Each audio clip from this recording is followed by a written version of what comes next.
Bismillahirrahmanirrahim. Assalamualaikum warahmatullahi wabarakatuh. Waalaikumsalam. Alhamdulillahirrabbilalamin. Jumpa lagi kita. Saya ATM Abu Taqi Mayastino atau Kiki.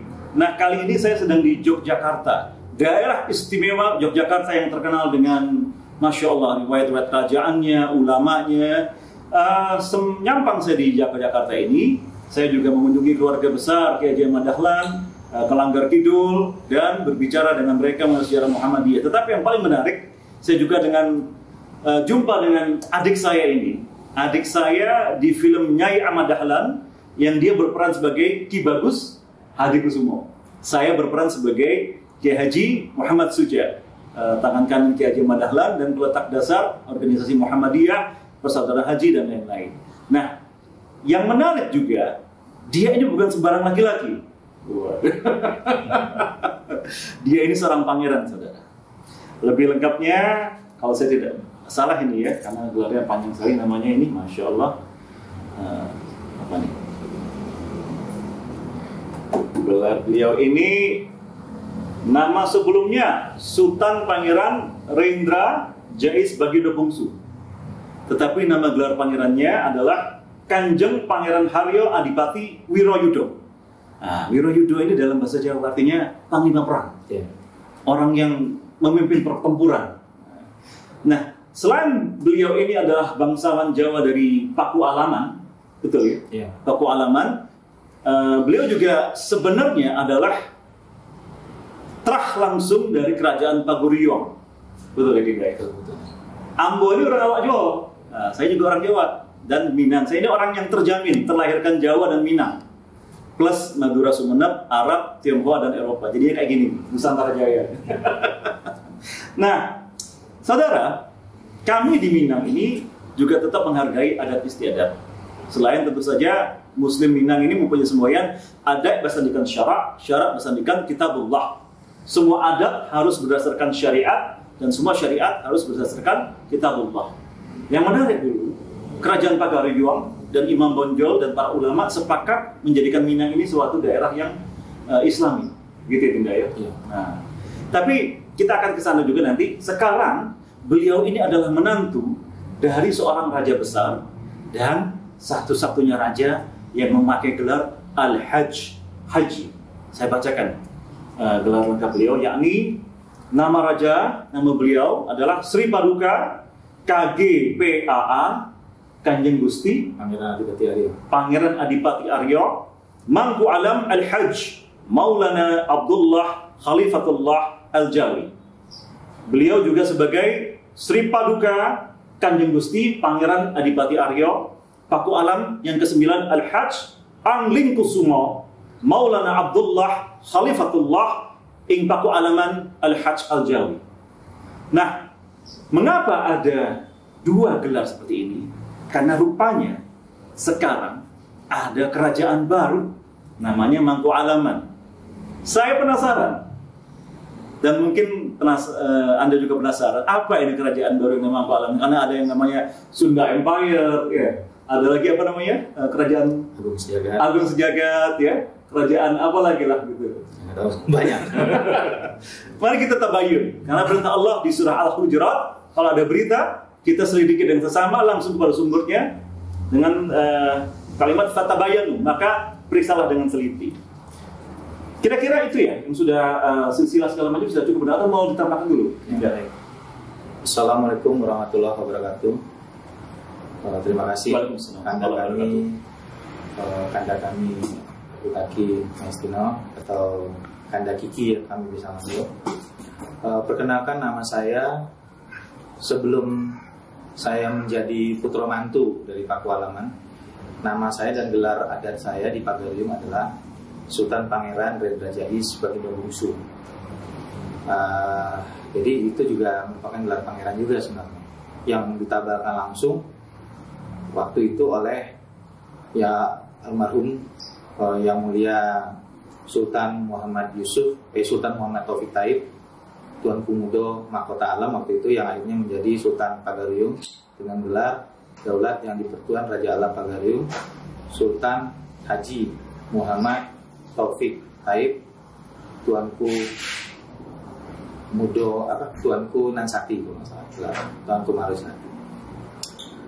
Adapun tahun 2012 itu saya baru tahu bahwa selama ini sejak tahun 99 itu terjadi dualisme di Pakualaman, yang mana berdasarkan titah dari Pakubuwono X kepada cucunya yakni Pakualam 8 Al-Hajj, sewaktu beliau meminang calon istri Pakubuwono X, yang sebenarnya calon istri Pakubuwono X, diminta untuk calon istri beliau dengan syarat waktu itu Pakubuwono X sebagai kakek dari Pakualam 8. Kebetulan Pakubuwono X ini adalah kakek Pakualam 8 karena ibunya Pakualam 8 atau permaisurinya Pakualam 7 itu adalah putri kesayangannya Pakubuwono X, Raja Solo, Keraton Solo. Pakubuwono X ini kalau tidak salah Sultan Sugih. Ya, Sunan Sugih. Sunan Sugih. Jadi raja Jawa yang paling kaya. Ya, ibaratnya seperti kaisarnya tanah Jawa lah. Masya Allah. Tahun berapa itu? Sekitar tahun 1930-an-nya. Dan itu memang Pakubuwono X ini memang raja terkenal yang paling kaya. Sampai sebagian tanah Jakarta itu adalah milik Keraton Solo. Sampai sekarang? Sampai sekarang.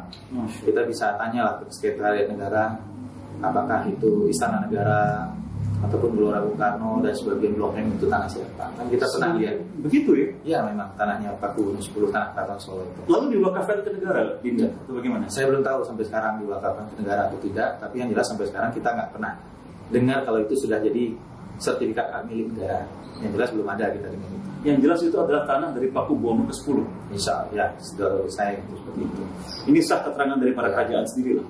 Nah, dan waktu itu Pakubuwono X menyetujui Pakualam 8 untuk meminta calon istrinya yang kebetulan adalah salah satu Bedoyo. Bedoyo itu adalah penari kepercayaan utama dari seorang Sinuhun yang merupakan benteng terakhir beliau kalau seandainya terjadi keributan. Jadi Bedoyo itu bukan sekedar penari biasa, karena dia itu sebenarnya adalah prajurit-prajurit pilihan sebenarnya kalau zaman dulu. Prajurit pilihan perempuan. Ya, yang nanti sebagai pelindungan terakhir seorang raja. Para perempuan yang bisa bertempur. Tuh, sebenarnya di susuk kondenya itu sebenarnya adalah senjata untuk pertahanan terakhir bangsa. Jadi bukan penari biasa, dan itu memang dikenal sekali dulu, sangat sakral sekali. Sekarang saya tidak tahu karena kami beda kerajaan, karena Pakualaman dengan Keraton Solo kan itu beda kerajaan. Walaupun moyangnya sama. Nah, waktu menyerahkan Raden Doro Suratni itu, Pakualam 8 itu sudah menyetujui bahwa perintah PB10 yaitu adalah nantinya anak dari Raden Doro Suratni ini yang harus menjadi pengganti Pakualam 8 sebagai raja di Pakualam, sebagai Kanjeng Gusti di Pakualam. Dan itu disetujui. Dan beliau sangat berkenan sekali waktu itu PR 8. Nah, jadi diserahkanlah ini Raden Doro Suratni untuk menjadi istri, dan diadakanlah prosesi ala keraton, bukan pernikahan sembarangan. Dari mulai menjemput sampai mengantarkan ke Jogja atau ke Pura Pakualaman itu juga pakai prosesi yang bukan biasa, memang adat kerajaan. Nah, bisa terbayang itu dengan kereta kencana mungkin itu. Nah, kenapa Pakubuwono X itu memberikan syarat itu? Karena Pakubuwono X ini kan juga seorang raja Jawa, dan sudah kebiasaan bagi putra-putra atau pangeran-pangeran kerajaan Jawa itu, begitu sudah akil balik itu, dulu itu memang sudah tradisinya bisa memiliki istri di mana-mana. Iya. Bisa memiliki anak di mana-mana. Iya. Jadi Pakubuwono X pun sudah tahu bahwa Pakualam 8 ini sudah punya anak di beberapa wanita mungkin, atau beberapa kemungkinan seperti itu. Dan memang itu akhirnya terbukti. Jadi waktu beda zamannya kan. Dan itu terbukti akhirnya waktu Pakualam 8 atau waktu itu gelarnya adalah KGPA Suryo Dilogo, karena belum mencapai umur 40 tahun, karena beliau baru boleh memakai gelar KGPA Pakualam itu sesudah berusia 40 tahun. Di bawah umur 40 tahun walaupun sudah menjadi raja, gelarnya belum KGPA Pakualam. Nah, waktu itu KGPA Suryo Dilogo ini, atau nama kecilnya Bandero Raden Mas Haryo Sularso Putusatno, itu memboyong putri Solo ini masuk ke Puro Pakualaman ternyata dia juga memboyong bekas anak pembantu yang sedang hamil. Yang sedang hamil untuk bareng-bareng masuk ke Pura Pakualaman. Langsung 2 istri waktu itu yang dibawa. Cuman yang beda satu sudah hamil. Dan konon katanya berdasarkan bukti-bukti yang ada itu belum dinikahi secara resmi.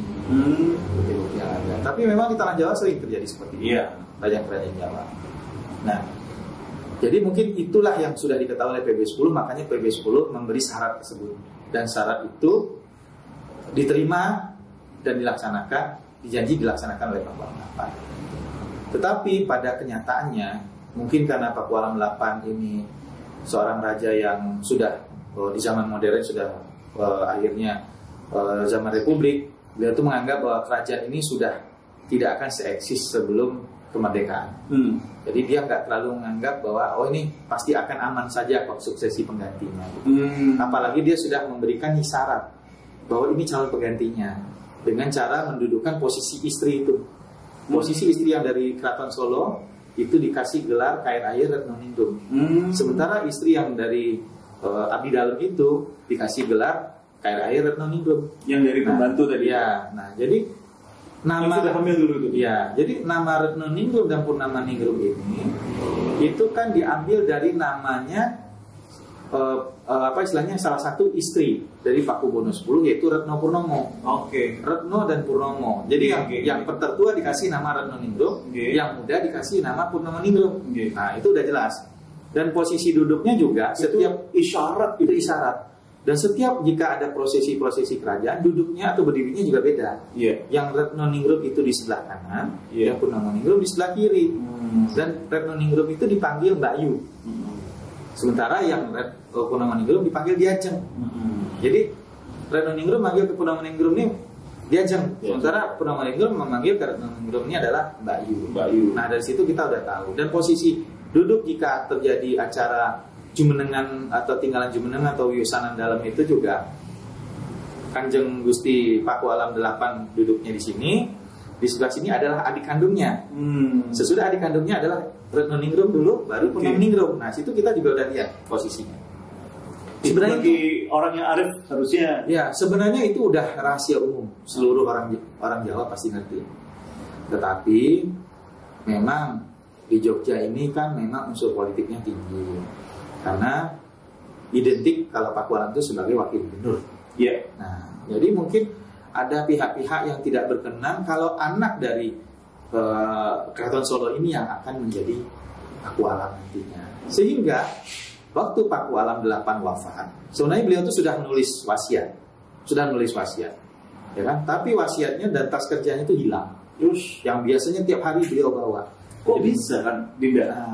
Ya mungkin kita udah sering lah nonton bagaimana suksesi kerajaan-kerajaan zaman dulu, dari mulai Singosari, Majapahit, banyaklah trik-trik seperti itu. Ini kalau saya tidak jumpa keluarga dia sendiri, kayaknya cuma kayak baca-baca di mana gitu, kisah-kisah legenda terus. Kita sendiri kan juga sekarang juga lagi viral atau lagi ngetren itu film drama Turki, kerajaan-kerajaan Turki. Itu juga kita diajar untuk belajar seperti inilah suksesi itu. Di tanah Jawa dari zamannya Ken Arok sampai sekarang itu tidak ada yang sempurna. Selalu terjadi hal-hal yang tidak di luar. Ingat ya, Ken Arok, Ken Dedes. Tapi kalau Ken Norton itu petinju. Musuhnya Muhammad Ali, Ken Norton. Betul. Waktu beliau meninggal. Kennedy lagi. Waktu sesudah beliau meninggal itu, janji itu tidak dilaksanakan oleh penerusnya. Sehingga terjadilah keributan. Jadi ya penerusnya tentu anak-anak dari kedua istri ini. Terjadilah istilahnya waktu itu perebutan kekuasaan yang akhirnya dipanas-panasi oleh kerabat jauh dari Pakualaman. Terjadilah proses dukung-mendukung, sehingga secara sepihak waktu itu anak dari Purnamaningrum menjumenangkan diri sebagai Pakualam 9. Anak dari Purnamaningrum, yakni istri yang dari Abdi Dalem. Ya, sebagai Pakualam. Menobatkan diri. Menjumenangkan diri itu berarti menobatkan diri.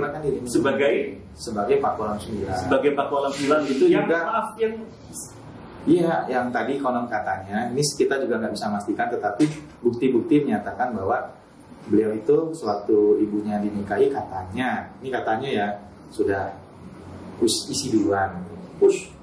Dasarnya waktu itu oleh para Sentono dan Budiono ini menjadikan beliau yang sebagai Paku Alam 9 adalah karena katanya ini adalah anak tertua. Nah, kubu kami kan waktu itu mempertanyakan apakah di anak hasil pernikahan yang sah atau gimana. Nah, waktu itu oleh pihak Sentono nggak usah kita mengurus dia anak pernikahan yang sah atau tidak. Yang jelas itu anak biologis tertua. Kalau anak biologis tertua, jujur Paku Alam 8 itu punya anak jauh. Beberapa anak lagi sebelumnya sudah ada. Dan salah satunya bahkan pernah menjadi supir ayahanda kami. Itu lebih tua daripada KPH semua ini. Nah, jadi dasarnya itu memang ya mungkin ini adalah ada kepentingan politik atau apa. Karena kan Paku Alam ini juga harus istilahnya bersinergi dengan Kesultanan Jogja untuk di pemerintahan. Karena daerah istimewa Yogyakarta, bagi yang mungkin belum tahu, correct me if I'm wrong, setiap gubernur adalah dari Kesultanan Hadiningrat. Ya, jadi saat ini adalah Sultan Hamengkubuwono ke-10. Dan setiap wakil gubernur adalah dari Paku Alaman. Otomatis itu. Ya, berdasarkan undang-undang yang terbaru sekarang. Undang-undang. Karena ini memang masih daerah kerajaan yang menyatu kepada NKRI. Begitu. Betul. Saya tidak. Nanti untuk lebih jelasnya kebetulan kita ada bukunya, yang itu buku putihnya namanya adalah Sebuah Janji yang belum terlaksana dari dinasti yang terkoyak. Itu sudah kita serahkan pada Anda. Nanti insya Allah saya tampilkan. Ya, itu bukunya dan sampai sekarang buku itu tidak ada yang berani menyanggah isinya. Jadi tidak terbantahkan. Tidak terbantahkan. Dan dalam buku itu adalah buku putih, istilahnya kami nyebut. Karena dalam buku itu ada kesaksian dari putri-putri Pakubuwono 10 yang menyatakan bahwa kejadian tersebut ada. Karena raja zaman dulu itu tidak menatariskan sebuah kitab. Iya dong. Karena yang namanya kitab raja itu sifatnya lisan dan tidak akan ditarik kembali. Sabdo Pandito Ratu. Kalau sudah berucap tidak boleh diulang atau ditarik kembali. Ya, tidak boleh itu menyentuh di bawah. Ya. Nah, tapi karena terjadi kasus seperti itu, akhirnya beberapa putri dari Pakubuwono 10 membuat kesaksian. Dan itu juga diperkuat oleh surat keterangan dari Pakubuwono 12. Pakubuwono 12 sendiri menyatakan bahwa memang benar bahwa garwo yang diambil dari Keraton Solo ini adalah garwo yang dituakan, istri yang dituakan. Ya, garwo ini istri yang nanti keturunannya yang sebagai pengganti. Seharusnya demikian. Tapi itu. Nah, kami berpatokan selalu seperti itu. Bagaimanapun dahulu seorang Pakubuwono 10 atau kakek buyut kami dan juga janji dari Paku Alam 8 yang merupakan kakek kami, tentu kami pegang teguh sampai sekarang. Tetapi memang tidak mudah kami untuk meletakkan yang hak tersebut. Kami sudah berusaha dari tahun 99 dan saya pribadi berusaha dari tahun 2012 sebagai putra mantu, karena memang saya bukan anak kandung dari Kanjeng Gusti sendiri. Saya hanya putra mantu karena Kanjeng Gusti ini juga hanya memiliki 3 putri, sama seperti Sri Sultan Hamengkubuwono 10 yang hanya memiliki 5 putri, tidak memiliki putra. Jadi kan yang namanya kita sebagai mantu ini kan yang namanya mertua kita itu kan seperti orang tua kandung kita juga. Betul. Nah, jadi saya juga ikut untuk berjuang. Dalam Islam begitu juga. Ya, bagaimanapun saya memiliki kewajiban. Betul. Seperti Khalifatullah Ali yang merupakan menantu dari Rasulullah juga memiliki kewajiban terhadap perjuangannya Rasulullah. Itu juga yang saya lakukan.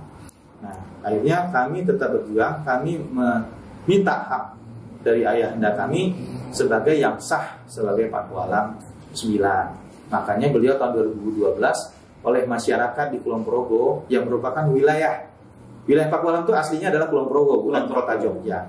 Cuma istananya yang ada di kota Jogja. Hanya 1 kecamatan di kota Jogja dan terdiri dari 2 kelurahan. Sebenarnya wilayah adatnya dan masyarakat adatnya adalah Kulon Progo. Luas itu ya? Luas. Yang sekarang jadi bandara baru kan. Iya, sama masih ada hutan-hutan. Iya, masih ada bukit-bukit. Jadi beliau itu dijumlahkan oleh masyarakat dan beberapa ulama dan tokoh-tokoh adat dari yang ada perwakilan adat yang ada di Jogja, yang dari Sabang hingga Merauke, menjumlahkan beliau sebagai Kanjeng Gusti Pangeran Adipati Aryo Paku Alam 9. Dan karena beliau haji, sementara yang satunya nggak haji, itulah membedakannya. Karena beliau haji, jadi beliau pakai al-hajj. Kalau boleh tak? Dan di Pakualaman raja pertama yang haji itu adalah Pakualaman 8. Nah itu, kalau boleh tanya nih, boleh dijawab boleh tidak nih? Rasa-rasanya sepanjang saya belajar sejarah dari zaman kecil, yang pakai gelar haji ini hanya beliau ini. Ya, kalau di kerajaan bekas Mataram ya. Oh. Kalau di kerajaan-kerajaan lain itu sudah biasa seorang raja atau Maksud sultan. saya yang Jawa. Ya, Jawa. Yang Mataram Islam ini, yang Jadi, gelar haji di mana? jadi gini, waktu ayahanda Mengapa? waktu ayahanda itu baru pulang umroh dari tanah suci, itu sekitar tahun 96 atau 97, itu Pakualam 8 ayahanda dia tuh memanggil, Lek, gimana sih rasanya naik haji atau umroh itu tanah suci? Nah, diceritakanlah gini.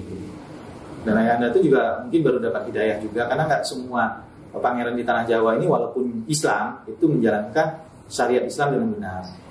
Waktu itu beliau menjalankan tersebut, beliau cerita akhirnya atau kami biasa manggilnya Pakualam 8-nya adalah Moti atau Romo Gusti atau kakek Gusti kami, bilang, aku itu dari kecil selalu berpikir, kenapa Raja Jawa dilarang naik haji? Konon katanya dilarang, saya nggak tahu. Nah, beliau mencari apa dasarnya, apa alasannya. Dan sampai detik ini saya tidak menemukan dasarnya, kata beliau. Jadi tolong kamu persiapkan, atur aku mau umroh. Habis itu nanti akan, kalau umroh sudah terlaksana dan musim selanjutnya aku akan haji. Tolong data semua saudaramu yang akan ikut. Jadi rame-rame dong? Rame-rame. Dan ada beberapa yang tidak mau. Ya, salah satunya adalah yang menjadi Pakualam 9 versi 1 lagi. Itu nggak mau naik haji. Nggak mau ya? Nggak mau naik haji. Karena mungkin masih berpegangan bahwa Raja Jawa nggak boleh naik haji. Itu kan sesuatu hal yang agak kita membingungkan juga. Apa betul Raja Jawa itu tidak boleh naik haji? Saya juga nggak tahu. Tapi itu kan yang namanya adat istiadat itu kan tidak tertulis. Oke. Tapi pada kenyataannya sama ratusan tahun tidak ada Raja Jawa yang naik haji, kecuali beliau ini. Kita bisa lihat track record dari zaman Panembahan Senopati, Sultan Agung dan lain-lain. Saya rasa tidak ada yang naik haji. Walaupun ada konon ceritanya menyatakan bahwa Sultan Agung itu kalau setiap musim haji dia ada di Mekah. Setiap orang sholat Jumat dia ada di Mekah. Saya rasa nggak mungkin, karena Mekah sama kita itu kan berbeda waktunya aja 4 jam. Nggak mungkin beliau orang pas azan Jumat sini dia masuk kamar bilang beliau sholat Jumat di Mekah. Itu kan sesuatu hal yang nggak mungkin. Ya, tapi kita nggak bisa nyalain juga karena kita kan bukan pelaku di zaman tersebut dan kita belum hidup di zaman tersebut. Kita anggap aja ini legenda, mitos ya. Sebagaimana juga konon Wali Songo ini ada yang bisa terbang, ada yang macam-macam. Ceritanya juga beliau menendang batu dari Masjidil Haram yang akhirnya jatuh di makam Imogiri yang sekarang ditaruh di dekat makam beliau. Juga kita nggak tahu apakah itu benar aslikah makam batu dari Masjidil Haram, kita juga nggak tahu. Nah, kita dalam Islam ini, dalam fikih, maaf saya potong, tidak, Pangeran. Dalam fikih ini kita berprinsip pada nahkum bi zahir. Kita berhukum kepada apa-apa yang zahir, yang jelas, yang nyata. Karena kita bukan makhluk gaib. Kita manusia gitu. Jadi ya, ini kita kesampingkan dulu tentang cerita-cerita legenda Wali Songo, Sultan Agung dan lainnya. Tapi yang jelas ansih bil haqqi ini yang secara nyata zahir, tidak ada Raja Jawa yang naik haji. Ya, kalau Hamengkubuwono 8, Hamengkubuwono 10 ya, itu kabarnya memang naik haji sebelum bertahta. Sebelum masih masih putra mahkota. Berarti beliau sudah haji kabarnya. Ya, tapi beliau tidak memakai gelar haji di gelar beliau. Nah, itu aja. Kalau kita pakai. Baik. Dan itu Pakualam 8 juga pakai. Maka Pakualam itu gelarnya adalah Pakualam 8 Al-Hajj. Jadi yang punya gelar Al-Hajj hanya Pakualam 8 dan Pakualam 9 gitu. Ayah dan anak. Ya, ayah dan anak. Memang sesudah beliau naik haji, beliau juga bilang ternyata memang, dan beliau sebagai seorang amir. Ya kan, amir atau Khalifatullah Tanah Jawa itu memang sangat diistimewakan selama di Mekah. Itu dikawal dan diberikan tempat khusus untuk menjalankan umroh oleh pemerintah. Dan sudah beberapa bulan sesudah umroh beliau balik lagi ke tanah suci menjalankan ibadah haji. Jadi beliau adalah raja pertama yang bertahta yang melaksanakan ibadah haji. Yang PP 8 atau PA 8 ya, Nah, setelah beliau wafat, tentu kita mempertahankan dan memperjuangkan hak kita. Tahun 2012 itu ayahanda kami dicumenangkan oleh para ulama, dan saya sebagai menantu diminta untuk membantu perjuangan beliau. Makanya di kabinetnya beliau saya itu adalah Manggolayudonya waktu itu dan merangkap sebagai patihnya. Dan sampai sekarang pun saya memang merangkap sebagai patih yang baru kemarin saya sudah berhenti dari jabatan patih tersebut. Nah, waktu tahun 2016 itu kami kedatangan beberapa ulama dari Turki dan sekitarnya, yaitu dari keturunan Syekh Abdul Qadir Jailani, Sultan Aulia Abdul Qadir Jailani. Syekh Abdul Qadir Jailani, berarti itu, dari Ahlul Bait Rasulullah SAW itu. Yaitu yang bernama Profesor Syekh Muhammad Fadil Al-Jailani. Syekh Muhammad Fadil Al-Jailani, profesor ya. Ya, juga waktu itu juga dihadiri juga oleh beberapa ulama lagi, yaitu ada dari Tunisia, saya agak lupa namanya. Syekh juga, sudah itu dari Syekh Ahmad kalau nggak salah dari Tunisia, sudah itu juga ada Syekh Khalid Ilyas dari Irak. Syekh Khalid Ilyas dari Irak. Dan juga ada Wan Baba dari dari kerajaan bekas kerajaan Patani. Thailand. Wan Baba Patani ini Thailand Selatan. Itu juga ada keluarga besar dari Kesultanan bekas kerajaan Champa. Juga ada ulama-ulama dari kerukunan ulama Nusantara Malaysia. Juga ada cucu dari Kesultanan terakhir Turki, itu Oglu ya, Pak Usman Oglu waktu itu. Ini Usman Oglu yang hadir waktu acara itu, dan TV-nya lagi, secara TV lagi viral ya, di Indonesia. Itu hadir waktu itu ke Pakualaman, dan waktu itu kita sekaligus memperingati acara Maulid Nabi Muhammad SAW. Dan waktu itu juga para ulama ini yang hadir tuh banyak 17 ulama semuanya, termasuk dari keluarga Al-Bantani yang merupakan keturunan dari Imam Besar Masjidil Haram yang dari Banten ya, Syekh Al-Bantani, yaitu Syekh Sidi Rohimuddin Nawawi Al-Bantani. Syekh Sidi Rohimuddin. Beliau semuanya menjumenengkan atau membaiat ayahanda kami sebagai Khalifatullah Tanah Jawa dengan gelar Maulana Abdullah Khalifatullah Ing Pakualaman Al-Had Al-Jawi. Karena beberapa bulan sebelumnya, yaitu Sri Sultan Hamengkubuwono X melepas gelar Khalifatullahnya. Jadi terjadilah kegundahan dari para ulama-ulama dunia. Dengan lepasnya gelar Khalifatullah oleh Sri Sultan Hamengkubuwono X, berarti tidak ada perwakilan Khalifatullah yang ada di tanah Jawa. Makanya ayahanda kami akhirnya dibaiat untuk menyelamatkan gelar tersebut yang sudah diserahkan oleh Raja Arab dan dari Sultan Turki kepada Mataram waktu itu. Yang mana gelar tersebut pertama kali dipakai oleh Amangkurat IV, tetapi sudah mulai dipakai dari zamannya Sultan Agung. Makanya Sultan Agung itu gelarnya Sultan. Sultan itu merupakan Khalifatullah. Sebuah gelar Khalifatullah itu yang dipegang oleh seorang raja itu pasti namanya Sultan. Nah, jadi kita harus memahami sistem khilafah itu apa. Kesultanan itu adalah sistem khilafah yang sampai sekarang menjadi bahan perbincangan, perdebatan yang sangat tidak diperlukan sebenarnya yang terjadi di sosial media akhir-akhir ini. Gitu. Nah, kemarin juga akhirnya setelah kita melakukan banyak perjalanan sekian belas tahun kita berjuang, ternyata ya kita memang akhirnya susah untuk berjuang kalau ada unsur politiknya. Akhirnya saya mengambil waktu itu mengajak ayahanda kami untuk legowo lah, kita ikhlaslah untuk mengalah, karena Rasulullah sendiri kan sudah memberikan contoh dan tauladan kepada kita bahwa di saat paman-pamannya dan saudara-saudaranya sendiri sudah sangat menentang dan tidak sejalan dan bahkan melawan dakwah beliau, makanya Rasulullah SAW waktu itu hijrah ke Madinah dan menyusun kekuatan di Madinah, dan alhamdulillah kemudian akhirnya bisa kembali ke Mekah dan menguasai Mekah. Fathu Makkah. Ya, dan begitu pun Fathu Makkah seperti yang diceritakan oleh dongeng atau mitos yang kita sering dengar, itu kisahnya Mahabharata, di mana para Pandawa ini, Pandawa sudah terlalu lelah berhadapan dengan Kurawa, dengan tipu muslihatnya yang terlalu banyak, akhirnya para Pandawa pun mengalah. Mendirikan pergi dari Hastinapura dan mendirikan Indraprasta. Dan Indraprasta. kemudian kerajaan Indraprasta ini malah yang awalnya kerajaan yang sangat gersang, tandus, malah menjadi kerajaan yang sangat subur, makmur, dan lebih besar malah daripada Hastinapura. Nah, jadinya kami melihat Dan Pandawa itu hanya 5 orang. memang, dan ayahanda kami Sedangkan kebetulan Kurawa ini 100. ribuan. Dan kebetulan ayahanda kami ini adalah 5 bersaudara laki-laki. Oh, 5. Dan Ini 3 betul-betul Pandawa 5. Ya, seperti Pandawa 5 sekali. Nah itu. Nah jadi akhirnya, dan mereka juga diberikan fisik dan wajah yang memang rupawan. Saya pernah melihat foto Raja Anglingkusumo. Saya bilang raja saja ya. Waktu mudanya ganteng. Gak kalah sama Mas Kiki ya. Alhamdulillah. Dan akhirnya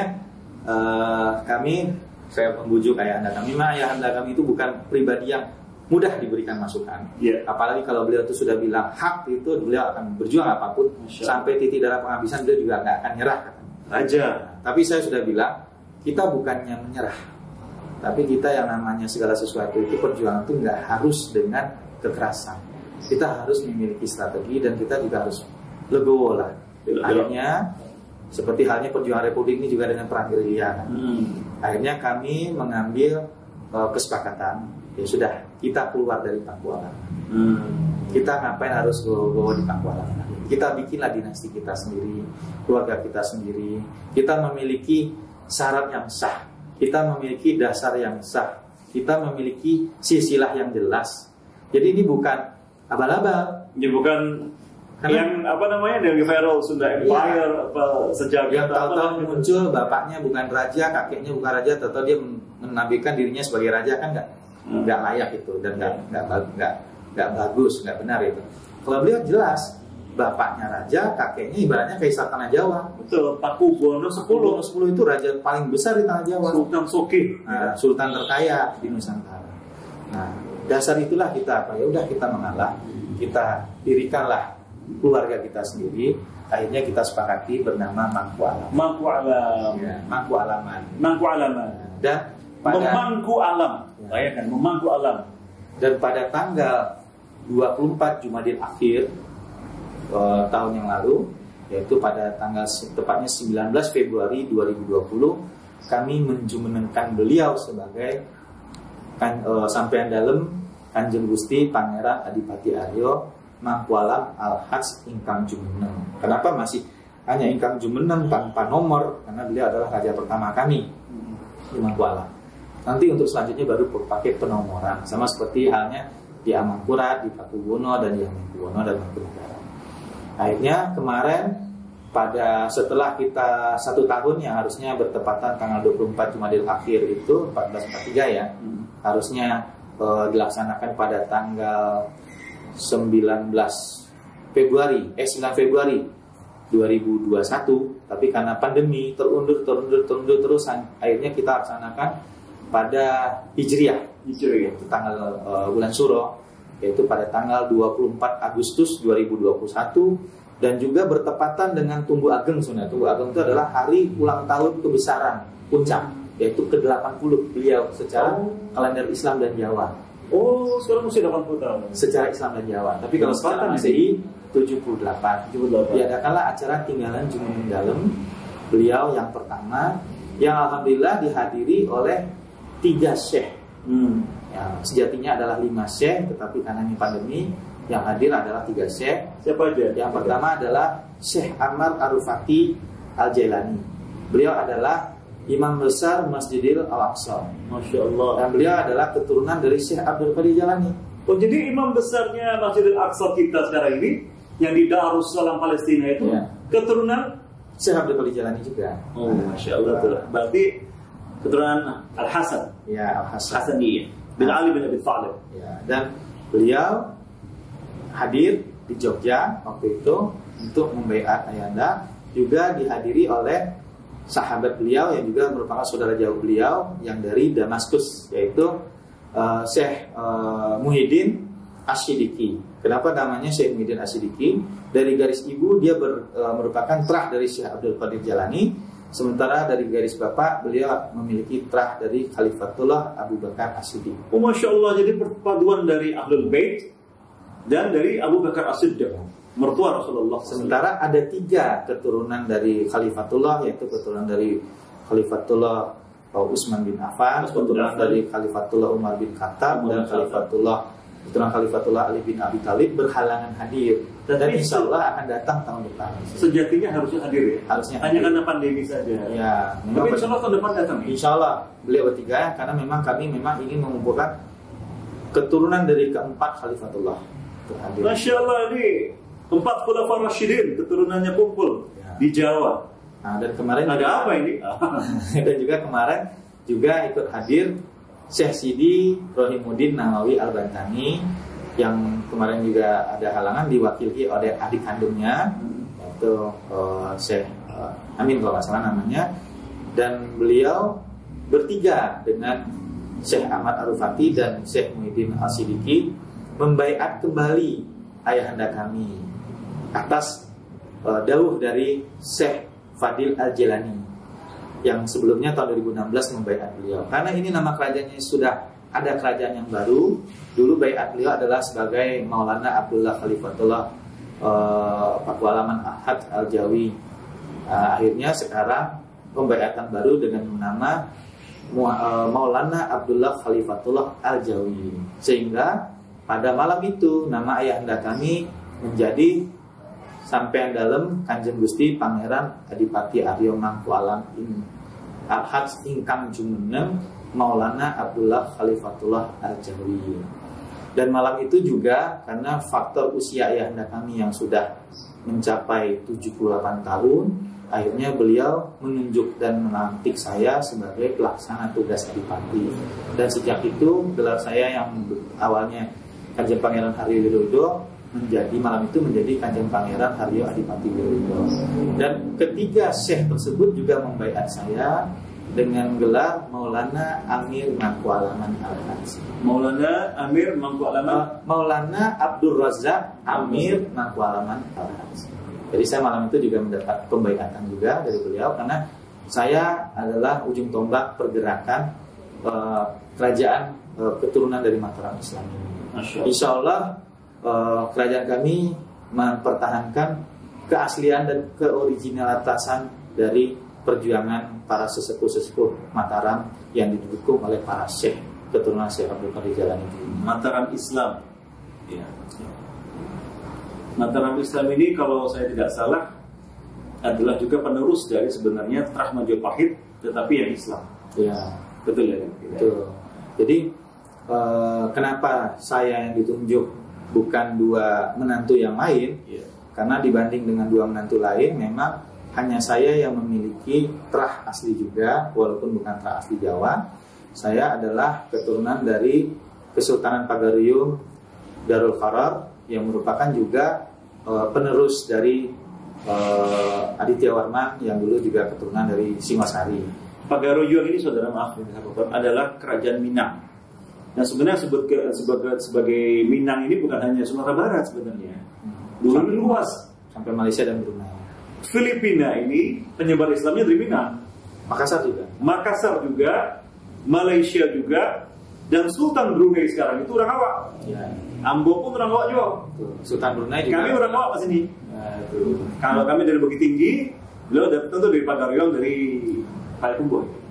Batu Sangka.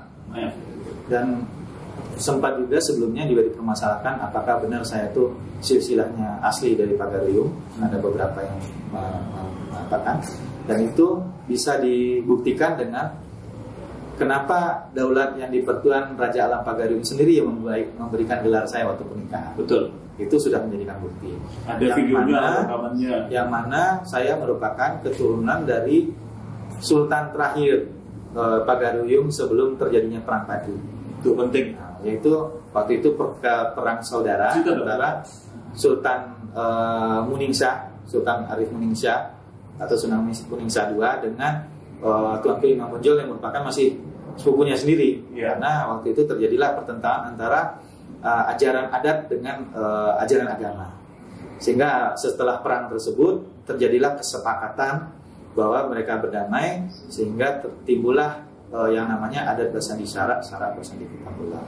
Nah, saya adalah keturunan dari Sultan Muningsah II, yang mana Sultan Muningsah II itu memiliki seorang adik perempuan. Adik perempuannya ini adalah nenek buyut saya, yang kemudian menikah dengan Raja Adat di Buwo, Tanah Datar. Nah, kemudian menurunkanlah nenek buyut saya bernama siapa waktu itu, Siti Istiqomah namanya atau apa, dan itu turun lagi kepada nenek saya, ibunya nenek saya, dan turun kepada nenek saya itu Siti Asma, dan turun ke ibu saya, dan turun ke saya. Jadi silsilah saya jelas, dan itu diakui oleh Pagarin, sangat diakui. Makanya saya dikasih gelar Sultan Pangeran tersebut. Dan itu bukan pemberian gelar sembarangan di hadapan para raja yang hadir waktu pernikahan saya, termasuk ada di sana ada Sri Sultan Hamengkubuwono X, ada juga dari kerabat-kerabat dari Keraton Solo yaitu Gus Timung dan saudara-saudara, juga ada yang Rusdi Arjo yang mewakili Mangkunegaran, juga ada Raja Palembang, ada Sultan Ternate, ada Sultan dari Tapanuli Selatan, dan banyak lainnya. Itu waktu pernikahan saya. Masya Allah. Ini kalau kita kulik-kulik, kita telusuri tidak cukup 12 jam. Karena bangsa kita ini besar banget, kan? Dan merupakan akulturasi dari banyak sekali budaya. Ya. Dan keislaman kita dari dulu memang kuat sebenarnya. Ya, memang merupakan sebuah perjuangan yang nggak mudah juga nanti bagi kami, karena kita selalu pasti akan terbentur antara budaya dan akidah. Ya. Dan kebetulan kerajaan kami ini sudah didukung oleh lebih dari 68 kerajaan dan lembaga. Kalau boleh di yang kerajaan mana saja? Ada yang sudah mengakui kami itu adalah yang pasti dari Ternate dukung kami, dari kerajaan-kerajaan Kalimantan Barat juga mendukung kami, memberikan pengakuan, dari Datulu juga, dan beberapa kerajaan di Sulawesi Selatan, beberapa kerajaan di Sulawesi Tenggara juga mengakui kami, Gorontalo juga, sudah tuh tentunya dari Minang juga, dan juga bahkan ada yang dari luar negeri seperti dari Hawaii, dari Laos, dari Spanyol, dari Ghana, Uganda, dan juga bahkan ada dari Royal House of Jerusalem juga bahkan ada. Dan sekarang juga ada dukungan kami itu dari kerajaan terak-terak tuanya dari Damaskus, yaitu Ghassan, Royal of Ghassan. Ghassan juga. Dan juga ada 2 keemiran dari Uni Emirat Arab, yaitu Ras Al Khaimah sama Fujairah atau Sharjah, yang juga mengakui kami. Jadi kalau secara pengakuan internasional dan kerajaan-kerajaan nasional Nusantara ini sudah cukup sebenarnya pengakuan kita. Tetapi perjuangannya tentu tidak mudah. Apalagi zaman sekarang juga banyak muncul kerajaan-kerajaan baru yang tidak jelas silsilahnya, yang tidak jelas asal-usulnya, atau membaiat diri sebagai seorang raja dan akhirnya menggemparkan pemberitaan. Jadi memang situasi kami tidak situasi yang normal munculnya saat ini. Bahkan ada lagi membaiat diri sebagai Imam Al-Mahdi. Iya, banyak sekali. Dan pesek orang sudah pernah datang ke kami juga, tapi mohon maaf kami tidak bisa mengakui hal-hal tersebut. Nah, dan juga kami juga ingin benar-benar menjadikan Mangku Alam ini adalah contoh kekhalifahan Islami yang ada di tanah Jawa. Karena kita harus jujur bahwa di keluarga besar kami juga banyak yang memiliki akidah dan memiliki hidayah untuk berhijab. Itu merupakan bukan hal yang mudah bagi kami untuk menampung serta untuk memfasilitasi semuanya. Karena memang jujur kami sendiri juga agak bingung kenapa kerajaan kita ini adalah kerajaan Mataram Islam, tetapi sangat susah bagi kita untuk welcome dengan para kerabat kita yang berbusana hijab. Istri saya sendiri berjilbab, mertua saya berjilbab, ibu saya berjilbab. Apakah mereka dilarang untuk menguri-nguri budaya dan melestarikan budaya? Enggak boleh, enggak ada halangan. Tidak ada halangan. Dan kadang kami juga kadang-kadang miris, kami ingin datang ke makam-makam para leluhur kami, harus dipaksa untuk buka jilbab. Itu tentu hal-hal yang sangat yang sangat menyentuh sekali bagi kami. Akhirnya kami mungkin memang udah saatnya kita buat satu keluarga sendiri, kita mempertahankan paugeran yang asli ditambah dengan paugeran-paugeran yang sesuai dengan akidah kita. Tapi Mangku Alam ini juga tidak menolak dan tidak istilahnya membatasi hanya yang seakidah saja. Kami juga banyak kerabat yang memiliki kepercayaan dari Nasrani juga banyak. Kami juga banyak yang memiliki kepercayaan kejawen juga banyak. Kami juga banyak yang dia dari Hindu, dari Buddha juga, semuanya kita terima. Cuman memang dasarnya pemerintahan kami atau kerajaan kami adalah kerajaan yang Islam. Rasulullah sendiri kan tidak menolak para kaum kafir atau Quraisy atau Yahudi untuk bergabung. Semuanya diterima dengan lapang dada oleh Rasulullah. Kalau boleh saya salah sedikit, Dinda Pangeran. Ini anggap ini adik, tapi karena pangeran jadi tidak pangeran lagi. Tidak. Iya. Rasulullah SAW di masyarakat Madani di kota Madinah Al-Munawwarah, beliau sebenarnya pada saat itu awalnya adalah golongan minoritas. Muslim ini minoritas. Karena sudah ada kaum Yahudi Bani Israel, Yahudi khususnya, kemudian kaum Nasrani, bahkan Majusi. Tetapi karena diplomasi, bantuan nusratullah, bantuan Allah, dan lain-lainnya, akhirnya beliau menjadi kepala negara. Jelas beliau adalah seorang kepala negara. Nabi kita yang terakhir ini dari 124.000 nabi sejak awal zaman ini, yang bernama Muhammad bin Abdullah Sallallahu Alaihi Wasallam, adalah juga tentu seorang negarawan, seorang raja dari raja. Karena di bawah beliau ini masih ada raja-raja Yahudi semuanya ini. Seorang diplomat, panglima perang, ekonom, organisatoris, dan lain-lain. Nah, itulah Islam, saudara. Kita tidak perlu melepaskan, memisah-misahkan antara perkara ibadah dengan keduniawian. Justru harusnya yang duniawi ini ikut kepada Islam, iman, ihsan kita, tunduk kepada Allah. Setiap langkah kita percayai sedang diawasi oleh Allah. Manakala ada seorang kepala pemerintahan yang alim, maka tentu ia akan takut melanggar hukum korupsi misalnya. Seorang khalifah yang asli, maaf ya, saya ini pemegang sertifikat MPR RI untuk Pancasila, Undang-Undang Dasar Kebinekaan 2015 dan 2016. Saya pernah diberikan kesempatan menerangkan apa itu Pancasila di hadapan para akademisi, lintas agama, lintas unsur, lintas etnis. Saya terangkan tentu saja, mari kita ingat pasal 29 ayat 1 Undang-Undang Dasar 1945 menyebutkan negara berdasar atas ketuhanan yang Maha Esa. Itu tauhid. Kemudian kalau sila keduanya ya pastilah manusia adil beradab. Ketiga, persatuan Indonesia adalah diambil dengan dari cara Muhammad SAW dan kemudian Khulafaur Rasyidin membina persatuan di negara yang multi etnis itu, multi agama. Tidak ada ceritanya orang Islam kalau berkuasa memegang tampuk pemerintahan memaksa orang non Muslim untuk sholat. Sedangkan dulu ada isu berkembang nanti kalau orang Muslim ini berkuasa atau khilafah atau itu semua orang harus paksa sholat. Tidak ada ceritanya. Khalifah Umar bin Khattab pada saat memasuki kota Darussalam dan kemudian ratusan tahun kemudian, yakni Panglima Salahuddin Al-Ayyubi, pada saat beliau memasuki kota yang sama, tidak ada satupun gereja dihancurkan, tidak ada satupun rumah ibadah Yahudi di Bani Israel yang dihancurkan. Bahkan terjadi perjanjian yang sangat adil, semua boleh melakukan ibadahnya sebebas-bebasnya, tetapi semuanya tentu punya kewajiban bela negara dan ada jizyah, ada pajak, biasa saja. Dan sila keempat, ya, kerakyatan yang dipimpin oleh hikmah kebijaksanaan dalam permusyawaratan garis miring perwakilan. Ini adalah cara 4 Khulafaur Rasyidin. 4 Khulafaur Rasyidin, yakni Abu Bakar, Umar, Utsman, dan Ali radhiyallahu anhum dipilih, saudara. Mereka bukan raja. Mereka dipilih oleh Dewan Syura, Majelis Syura, yang sekarang padanannya sebenarnya adalah Majelis Permusyawaratan Rakyat atau DPR dan MPR itu.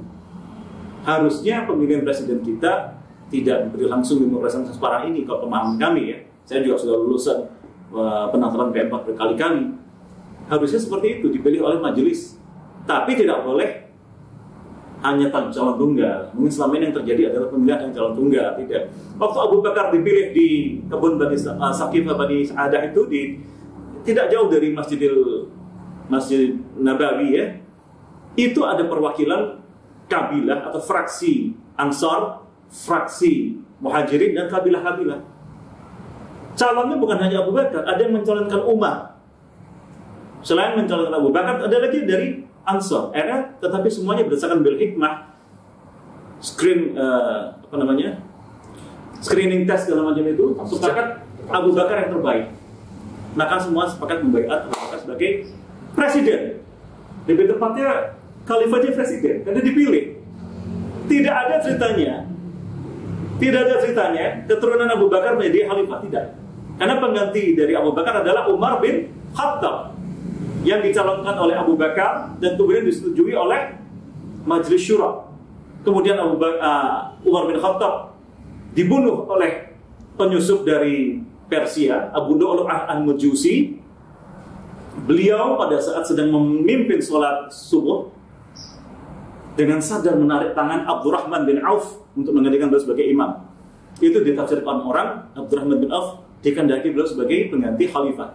Tetapi Abdurrahman bin Auf menolak menjadi khalifah. Kemudian orang inginkan Ali bin Abi Thalib, Ali menolak. Orang kemudian ke Utsman tidak bisa lagi menolak. Mau tidak mau Utsman yang menjadi. Kemudian Utsman menjabat, luar biasa, tanah sudah luas sampai ke Mesir semuanya, Persia semuanya, Palestina semua. Dibunuh juga oleh Khawarij. Tidak sempat menunjuk penggantinya, mengusulkan. Akhirnya umat menjadi dua fraksi. Yang satu mendukung Ali bin Abi Thalib, satu lagi ya masa kasak kusuk ya. Tapi orang masih tetap di Ali. Tapi kemudian Ali terbunuh lagi. Belum sempat menunjuk penggantinya. Oh maaf, pada saat antara Utsman dan Ali ini, sebenarnya Abdurrahman bin Auf itu diminta menjadi khalifah lagi. Tapi Abdurrahman bin Auf menolak untuk kedua kalinya. Dan kemudian Ali lah yang diminta umat di demo di rumahnya, dikerumuni, Ali maulah, jadilah maka Ali. Ali kemudian dibunuh oleh Khawarij juga. Kemudian umat menjadi dua pihak. Ada yang mendukung anak beliau, yakni Al-Hasan bin Ali bin Abi Thalib dan Muawiyah bin Abu Sufyan. Tetapi kemudian dengan arifnya, ini menarik, dan nanti hikmahnya nanti di akhir zaman, Hasan bertemu dengan Muawiyah dan mengatakan, saya mengundurkan diri dari jabatan khalifah. Silakan Muawiyah menjadi khalifah. Tapi dengan jumlah syarat dan semua syaratnya dipenuhi oleh Muawiyah. Kemudian Hasan mendukung. Nah, tapi kemudian Muawiyah menunjuk anaknya Yazid bin Muawiyah. Nah, ini menjadi permasalahan di kalangan umat karena seakan-akan jadi keturunan. Tapi perhatikan saudara, hadis Rasulullah SAW mengatakan nanti Al-Imam Al-Mahdi itu dari keturunan Hasan. Ini hadisnya sahih bagi Ahlussunnah wal Jamaah wa Salafiyah kita ini. Sedangkan bagi Syiah, maaf, itu dari kalangan Husain yang sudah pernah hadir. Mereka percaya sebagai imam ke-12, sedang mastur, sedang bersembunyi, sedang gaib, sedang kalau di Hindu sebagai maksa, dan nanti akan kembali lagi. Tapi itu perkara lain, kita tidak akan bahas sekarang. Tapi bagi kami Muslim Ahlussunnah wal Jamaah, kami percaya bahwa pemimpin akhir zaman yang menampingi Rasulullah Isa Al-Masih alaihi salam, yang bagi Nasrani disebut sebagai Iso atau Yeshu atau Yesus, maka dia adalah Imam Al-Mahdi dan Hasaniyah. Tadi keturunan Hasaniyah datang ya? Datang. Saudara, maaf ya, kaum Nasrani sampai detik ini masih menunggu kedatangan Yesus. Silakan dicek. Juga di kitab Tesalonika tentang kedatangan musuh Yesus, bagi kami adalah Dajjal ya, yang dia akan dihentikan oleh Yesus atau Isa alaihissalam, Iso. Hanya yang dari kalangan Nasrani menganggap beliau sebagai anak Tuhan. Sedangkan kami menganggap beliau sebagai Rasulullah, itu saja. Kira-kira yang bisa saya sampaikan begitu. Saya bahas sedikit Dinda, maaf, karena tadi ada keturunan Hasaniyah kan. Ya. Dan ini memang bagi kami Muslim, Muhammad ini adalah Rasulullah, utusan Allah yang terakhir dari 124.000 Nabi sejak awal zaman dan Rasul. Dan beliau sudah datang dan sudah wafat pula. Wafatnya beliau ini adalah tanda dimulainya masa menuju puncak akhir zaman. Dan menurut para ulama seluruh dunia, separuh lebih tanda-tanda menuju puncak akhir zaman sudah terjadi. Misalnya, gedung-gedung tinggi di Jazirah Arab sudah terjadi. Perang Syam, perang Irak, perang Yaman, khamr di mana-mana, riba di mana-mana, zina yang mudah. Ya, banyak perempuan berpakaian tapi seperti telanjang. Huru-hara, ada ruwaibidah. Ruwaibidah itu adalah orang bodoh, tidak berpengetahuan tapi mengatur umat, mengatur urusan orang banyak. Ada pengkhianatan, ada kezaliman, kecurangan, penyakit wahan, penyakit terlalu cinta kepada keduniawian. Nah, yang saya harapkan adalah, oh iya maaf, tadi belum dibicarakan. Adinda ini adalah juga koordinator dari Matra. Ya. Nah ini boleh, Dinda. Matra ini apa ya? Matra ini adalah sebenarnya kami dirikan ini sebagai bentuk kegelisahan kami terhadap perkembangan adat dan budaya dan pelestarian adat dan budaya ada di Nusantara ini, terutama di negara kita, Indonesia. Nusantara ini kan bukan hanya Indonesia, tapi juga hampir seluruh wilayah Asia Tenggara. Nah, jadi selama ini hanya memiliki asosiasi-asosiasi atau lembaga-lembaga perkumpulan keraton yang ada di negara kita ini. Dan masyarakat hanya sebagai penonton. Para ulama juga hanya menonton. Nah, makanya di Matra ini kita kumpulkan semua, kita gabung semua antara kaum bangsawan dengan kaum ulama dan masyarakat dan budayawan ini semuanya bisa sama-sama berjuang dalam melestarikan adat dan budaya kita. Jadi dalam Matra ini kita menempatkan posisi raja dan ulama itu adalah sebagai penasihat. Mereka tidak kita berikan posisi sebagai para pengurus. Yang pengurusnya adalah pangeran-pangeran dan budayawan dan kaum-kaum bangsawan serta ulama-ulama yang masih muda. Kalau kita tuh memang benar-benar menempatkan rakyat ini untuk ikut serta aktif semuanya dan juga menghormati para raja dan ulama, menghormati para umara dan ulama. Jadi itulah Matra. Dan Matra ini sudah terbentuk di banyak wilayah. Dan ini hanya kesadaran penuh tanpa sponsor dan tanpa donatur apa-apa. Matra ini benar-benar swadaya dari para pecinta adat dan budaya. Itu saja. Jadi, Masya Allah ini menunjukkan bahwa Islam itu sama sekali, ada yang mengatakan Islam itu musuh Pancasila. Kan aneh. Islam ini musuh dari budaya. Ya tidak. Contohnya ya di Matra ini. Ya, di kerajaan bisa selaras ya, itu saja. Dan karena kami sekali lagi saya ini kata orang terjamin terlahirkan Jawa Minang. Nah di Minang ini sudah jelas ada semboyan kami, ada basandikan syarak basandikan kitabullah. Adat itu harus berdasarkan syariat dan syariat harus berdasarkan kitabullah. Ternyata orang awak pakai semboyan itu enak-enak aja hidup kita ya. Nggak ada masalah. Nggak ada masalah. Adat sama agama bisa saling mendukung dan saling selaras. Dan terciptalah rendang. Dan kami juga keturunan Pagarium ini, terutama raja-raja di Sumatera maupun raja-raja di Kalimantan atau Melayu ini memang Bani Hasan. Makanya kita bergelar itu adalah Syarif. Jadi di Melayu ini rata-rata rajanya bergelar Syarif. Hasan. Baik, Dinda. Mungkin kalau diperjelas, tapi boleh juga mungkin tadi sudah apa tujuan dari didirikannya Mangku Alam? Tujuan didirikan Mangku Alam ini bukan semata-mata ingin membuat sebuah kekuasaan ataupun dinasti oligarki ataupun feodal ataupun kerajaan-kerajaan seperti yang dituduhkan orang.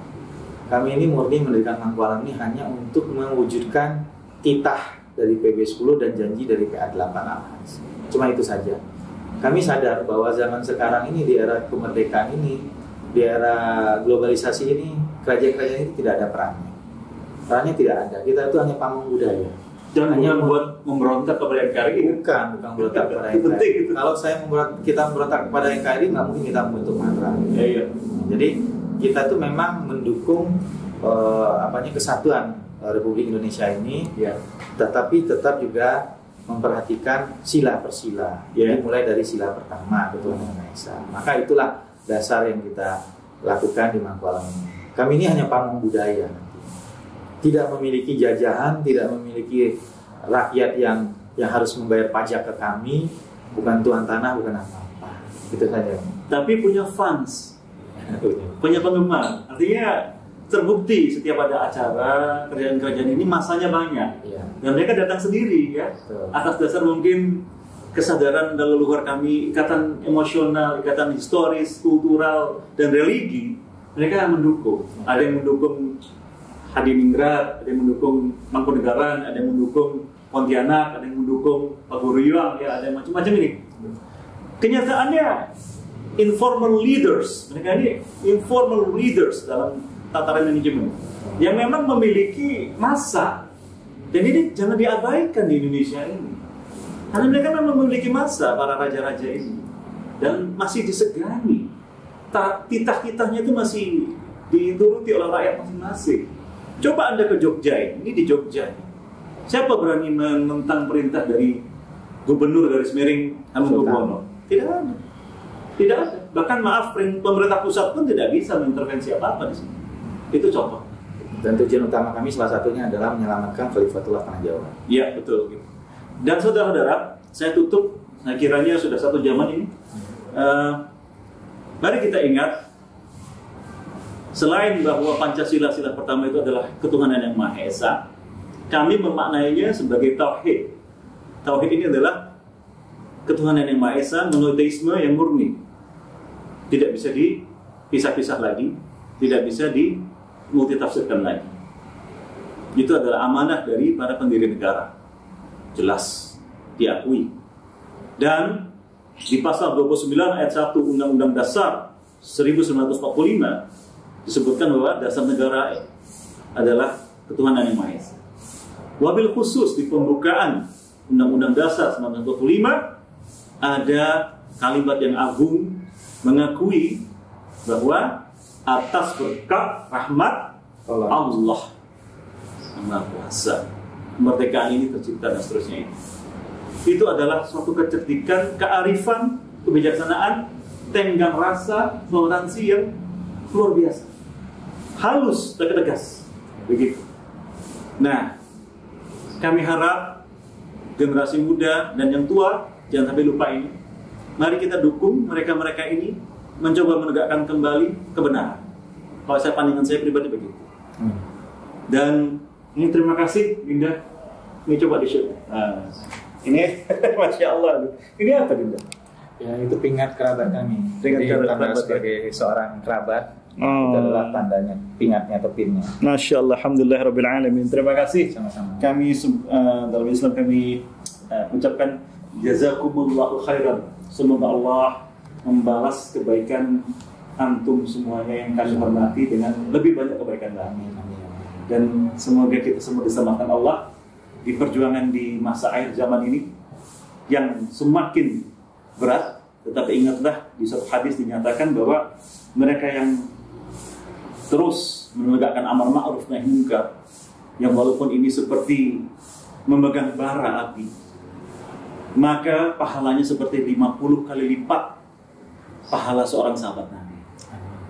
Jadi mereka yang terus istiqomah menjadi muslim yang betul, meneruskan ajaran 124.000 Nabi sejak awal zaman di jalan yang lurus, maka pahalanya walaupun berat adalah pahala 50 kali lipat sahabat Nabi. Itu dia. Amin. Saya kira itu saja. Terima kasih semuanya. Dan saya pribadi mendoakan adinda saya ini sekeluarga dan mereka yang berjalan bersama. Amin. Amin.